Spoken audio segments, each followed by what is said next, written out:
Okay, so Paramore have a new single out and everyone seems really excited. It's always very nice when a fairly well-liked band has an anticipated release come out, and so it's all very nice. And of course, it was down to me to do a track review, of course, because why not? So let's give a little bit of background. Of course, I'm fairly familiar with the musical oeuvre of the pop rock band that is named Paramore.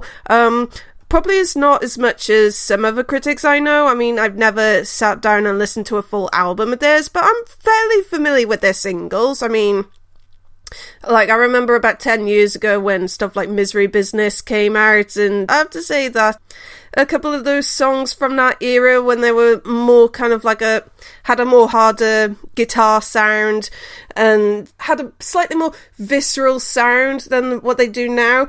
Some people might call it emo, but I don't want to say that it is emo in case I'm going to get screamed at by everyone. No, Kylie, you idiot! They are not emo, they never have been. But anyway, a couple of those songs like Misery Business and Ignorance, like, those were very big guilty pleasures of mine back in the day. And I liked a couple of the more newer songs, like, of course, Ain't It Fun was a lot of fun, no pun intended, and there was also a song called Now of theirs from one of the more recent albums, which I started to get into because I used to play it on some sort of Guitar Hero ripoff with an old flatmate of mine, and I really like the guitar line of that one, so I enjoyed that song. So, okay, so they have a new song called Hard Times coming out as their first release in like 3 years or something like that. So I gave it a listen over the last few days, and well, over the years it seems that they very much kept going more and more pop as time progressed with each album, and this is very much like this kind of very poppy new wave synthy kind of sound, which I have a massive soft spot for, because I've said before that I'm a massive sucker for 80s music, so that's all good to start off with. Now, I have to say that as the intro came on, this kind of like little tinkly synth melody, it kind of reminded me of one of those preset iPhone ringtones. So I first clicked the button to listen to it for the first time, and I was like, okay, am I going to like this or not? But as it turned out, I very much did like this. Spoiler alert. Yeah, it's a very happy, cheerful new wave style throwback. It's also quite catchy as well. I personally could have quite liked a bit more punch to it, but anyway, regardless, considering how dour a lot of mainstream music is, it's refreshing to have something so bouncy and fun and happy, musically anyway, because, well, musically it's very happy and joyful. Lyrically, it's a bit of a different story. And just to warn you guys, I'm going to be opening my soul a little bit, so to speak. So, yeah, I don't want to bog down this video and make everything super depressing and crappy, but yeah, just a fair warning, it's going to go to some very deep territory, because reading these lyrics and the story behind the writing of the song, it's very much about depression and the kind of feelings you go through when you're depressed. And yeah, as someone who's been struggling with depression the last 3 years, currently finishing off my latest round of counselling and everything, and yeah, it's very much hitting a bit of a raw nerve for me, and I can very much relate to a lot of these lines. Like, it says stuff like, all I want is to wake up fine, hard times are going to make you wonder why you even try, walking around with my little rain cloud hanging over my head.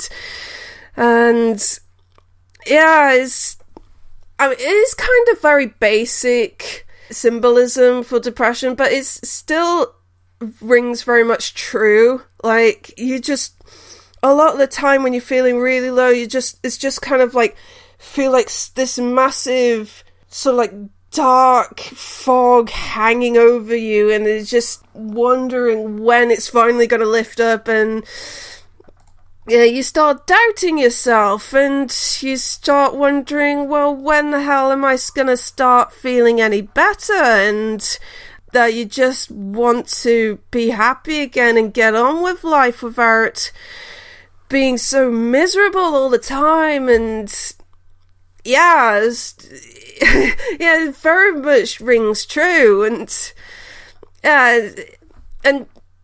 considering these are quite sad lyrics added with the very cheerful music, it adds this very kind of happy tune, sad lyrics kind of dynamic, which I kind of like. I mean, it's not something new, don't get me wrong, but, I kind of like it when you get this kind of weird contrast when the music sounds quite happy, but if you actually pay attention to the lyrics, they're not quite happy. Like, what's an example that I can think of? I don't know. I can't think of a song at the top of my head, but if you can think of any song that has sad lyrics but happy music, you can just write it down in the comments, and I'll probably have a look at some really obvious examples that I can't think of right now. I'm thinking, oh, Kylie, how could you not think of that, you idiot? But, knowing what the song's about kind of adds a new layer of... It adds a new dimension into why I enjoy this track. And yeah, other than that, I struggle to say much else about it. It's not really the kind of song that... It's a very surface level song in a way. Like, it's not something like you can peel away lots and lots of different hidden meanings and stuff like that in it. Like, it's a very simple pop rock song, and there's nothing wrong with that. I mean, not all pop songs need to be like super deep or anything like that. A lot of the time they just need to hit a base emotion and make you enjoy what you're listening to, and this song does a very good job of that, I have to say. The only thing that I don't like about the song, the one thing that keeps it from being absolutely awesome for me, is that weird vocal effect that they put in at the chorus. And now to get to rock bottom. That bit. Like, that just doesn't sound right. Like, I've heard it about almost a dozen times in the last few days, and that still just does not sound good to me. It's just, it just kind of takes me out of the track a little bit. But anyway, that's just one minor little nitpick. But anyway, so in summary, it's a song that I'm enjoying at the moment, and I'm happy that I got to review this one, even though this probably wasn't a very interesting or in-depth review, and I apologise for that. But anyway, I'm going to give this song a strong 8 out of 10. I mean, as I said, the weird vocal effect bit at the end of the chorus drags it a bit down from being a 9 for me, but still, I think it's really good. I really enjoy that. So, there you go. That was my review of Hard Times by Paramore. So, thanks for listening to me warble on about nothing. I hope you enjoyed this review. And if you have any suggestions of what I could do to improve the way I go about things in my reviews, like, do I need to add more clips, or do I need to speak in a slightly different way, or whatever, as long as you're constructive with your criticism, any suggestions to make things better would be absolutely awesome. And if you have any suggestions at what songs that you want me to review next, I will have a look and see if I can get a good review out of it. So anyway, so that's it from me, and until next time, goodbye.